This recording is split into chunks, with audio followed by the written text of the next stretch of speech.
America అభివృద్ధిలో భారతీయుల పాత్ర ఎంత కీలకమో ప్రపంచమంతటికీ తెలుసు. కానీ అదే భారతీయులను నరకం నుంచి వచ్చిన వారిగా, అమెరికాని నిలువున దోచుకుంటున్న గ్యాంగ్స్టర్స్ గా అభివర్ణిస్తే ఎలా ఉంటుంది? తాజాగా అమెరికన్ రాజకీయ విశ్లేషకుడు మైఖేల్ సావేజ్ చేసిన జాత్యహంకార పూరిత వ్యాఖ్యలు ఇప్పుడు ప్రపంచ వ్యాప్తంగా కలకలం రేపుతున్నాయి. అయితే ఈ విద్వేషపూరిత పాడ్కాస్ట్ ని అమెరికా అధ్యక్షుడు డొనాల్డ్ ట్రంప్ తన సొంత సామాజిక మాధ్యమం ట్రూత్ సోషల్లో రీపోస్ట్ చేయటం ఇప్పుడు మరింత వివాదాస్పదంగా మారింది. భారత్ చైనాలను నరకాలుగా అభివర్ణించడమే కాకుండా ఇక్కడి నుంచి వెళ్లే టెకీలను గ్యాంగ్స్టర్స్ విత్ ల్యాప్టాప్స్ అని పిలవటంపై భారత ప్రభుత్వం తీవ్రంగా స్పందించింది.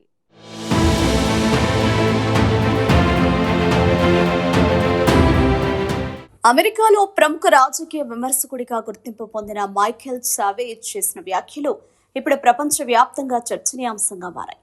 భారత్, చైనా వంటి దేశాలను లక్ష్యంగా చేసుకుని ఆయన చేసిన వ్యాఖ్యలు తీవ్ర విమర్శలకు దారితీస్తాయి. ఆ వ్యాఖ్యలతో కూడిన వీడియోను అమెరికా అధ్యక్షుడు డొనాల్డ్ ట్రంప్ తన సొంత సోషల్ మీడియా ప్లాట్ఫామ్ ట్రూత్ సోషల్లో రీపోస్ట్ చేశారు.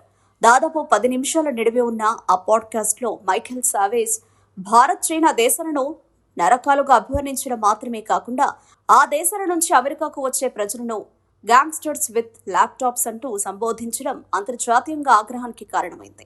భారతీయులు, చైనీయులు అమెరికాకు భారీ నష్టం కలిగించారని, అది మాఫియా గ్యాంగ్ లో కలిపి చేసిన నష్టానికంటే ఎక్కువ అని మైఖేల్ సావేజ్ వ్యాఖ్యానించారు.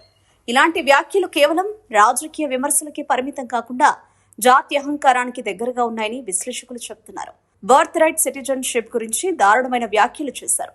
అమెరికాలో పుట్టిన ప్రతి శిశువుకు పౌరసత్వం లభించే విధానాన్ని విమర్శిస్తూ భారత్, చైనా దేశాల నుంచి గర్భిణీలు చివరి నెలలో అమెరికాకొచ్చి పిల్లలకు పౌరసత్వం పొందేలా చేస్తున్నారని ఆరోపించారు. ఈ ప్రక్రియ ద్వారా తర్వాత కుటుంబ సభ్యులందరినీ అమెరికాకు తీసుకువస్తున్నారన్నారు. టీవీలో, ఇంటర్నెట్లు లేని కాలంలో రాసిన పాత రాజ్యాంగ నిబంధనలు ఇప్పుడు ఎందుకు వర్తిస్తాయని ఆయన ప్రశ్నించారు. ఈ అంశాన్ని కోర్టులకు వదిలేయకుండా జాతీయ స్థాయిలో ప్రజాభిప్రాయ సేకరణ నిర్వహించాలని కోరారు.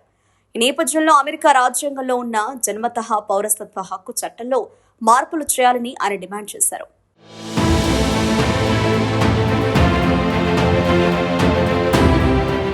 ఈ వ్యాఖ్యలతో పాటు ఆయన చేసిన మరో వ్యాఖ్య కూడా పెద్ద చర్చకు దారితీసింది. కాలిఫోర్నియాలోని ఒక హైటెక్ కంపెనీలో శ్వేత జాతీయులకు ఉద్యోగాలు దొరకడం చాలా కష్టమైందని, అక్కడ అంతా భారతీయులు, చైనీయుల ఆధిపత్యమే ఉందని ఆయన ఆరోపించారు. ఒకప్పుడు భారత్కు మద్దతుదారుని చెప్పుకున్న ఆయన ఇప్పుడు తన అభిప్రాయం మారిందని చెప్పడం కూడా వివాదాస్పదంగా మారింది. అయితే ఈ వీడియోని ట్రంప్ రీపోస్ట్ చేయడం మరింత వివాదాస్పదంగా మారింది.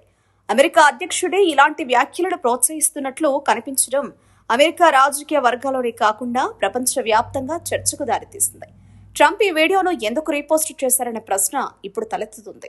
ఇదైన వ్యక్తిగత అభిప్రాయమా లేక రాజకీయ వ్యూహంలో భాగమా అనే సందేహాలు వ్యక్తమవుతున్నాయి. ఈ ఘటనపై తీవ్ర విమర్శలు వెల్లువెత్తడంతో అమెరికా అధికారిక వర్గాలు వెంటనే నష్ట నివారణ చర్యలు చేపట్టాయి. భారత్ గురించి ట్రంప్ ఎప్పుడు సానుకూలంగానే మాట్లాడారని, ఇండియా గొప్ప దేశమని ఆయన భావిస్తారని అమెరికా రాయబార కార్యాలయం ప్రతినిధులు స్పష్టం చేశారు. అయితే ఈ వివాదం రెండు దేశాల సంబంధాలపై ప్రభావం పడకుండా చూసే ప్రయత్నం జరుగుతోంది.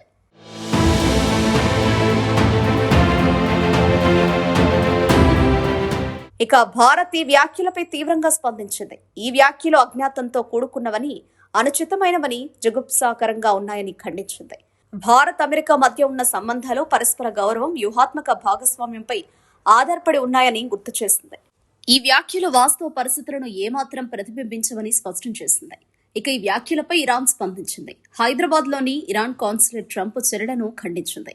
భారత్, చైనా దేశాలు 100 ఏళ్ల పురాతన నాగరికత కలిగిన దేశాలని గుర్తు చేసింది. ట్రంప్ వ్యాఖ్యలను జాత్యహంకారానికి నిదర్శనంగా అభివర్ణిస్తూ ఆయనపై తీవ్ర విమర్శలు చేసింది. దీంతో ఇప్పుడు ఈ వివాదం అంతర్జాతీయ స్థాయిలో వేగంగా విస్తరిస్తోంది. అయితే ఇది కేవలం ఒక రాజకీయ విమర్శకుడు చేసిన వ్యాఖ్యలు మాత్రమే కావని, ఇది అమెరికాలో పెరుగుతున్న వలస విధానాలపై చర్చ, ఉద్యోగాల పోటీ, రాజకీయ వ్యూహాలు అన్నీ కలిసిన విమర్శలేనని విశ్లేషకులు చెబుతున్నారు. ముఖ్యంగా టెక్నాలజీ రంగంలో భారతీయులు, చైనీయులు భారీగా ఎదగడం అమెరికాలో స్థానికులలో అసంతృప్తికి కారణమవుతున్న అంశంగా కొందరు విశ్లేషకులు భావిస్తున్నారు.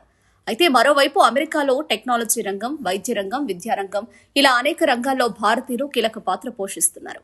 గూగుల్, మైక్రోసాఫ్ట్ వంటి దిగ్గజ సంస్థలు నడిపిస్తున్న వారిలో భారతీయులే ఉన్నారు.